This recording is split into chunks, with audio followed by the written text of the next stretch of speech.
আমরা কিভাবে বাস করি, কি খাই, কিভাবে বর্জ্য ফেলে দিই, প্রতিটি ছোট সিদ্ধান্ত পৃথিবীর উপর প্রভাব ফেলে। আজকে আমরা জানব কিভাবে সাস্টেনেবল লিভিং অর্থাৎ পরিবেশবান্ধব জীবনধারা আমাদের ভবিষ্যৎকে বাঁচাতে পারে। সেটাই আমাদের মূলমন্ত্র, সবুজ জীবন, নিরাপদ ভবিষ্যৎ। আজ পৃথিবী নানা সমস্যায় জর্জরিত: জলবায়ু পরিবর্তন, প্লাস্টিক দূষণ, বন ধ্বংস ও জলের অপচয়। এইসব সমস্যার মূল কারণ আমাদের প্রতিদিনের অবচেতন অভ্যাস। কিন্তু সুখবর হল, আমরা চাইলে বদলাতে পারি, নিজেদের ছোট কিছু সিদ্ধান্ত বদলে। আপনি চাইলে আজ থেকেই শুরু করতে পারেন। বাজারে গেলে কাপড়ের ব্যাগ ব্যবহার করুন।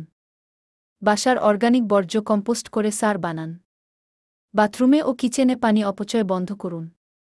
বিদ্যুৎ ব্যবহার কমান, দিনের আলো ব্যবহার করুন। এমনকি পুরনো কাপড় দিয়েও বানাতে পারেন ব্যবহারযোগ্য জিনিস। সাস্টেনেবল লিভিং কোনো ট্রেন্ড নয়, এটা এখন প্রয়োজন। এই পৃথিবীটা আমাদের একটাই, আর সেটার রক্ষার দায়িত্ব আমাদেরই। আপনি আজ থেকেই এক নতুন সবুজ অভ্যাস শুরু করুন। ভিডিওটি ভালো লাগলে লাইক দিন, শেয়ার করুন, আর আমাদের চ্যানেলে সাবস্ক্রাইব করতে ভুলবেন না।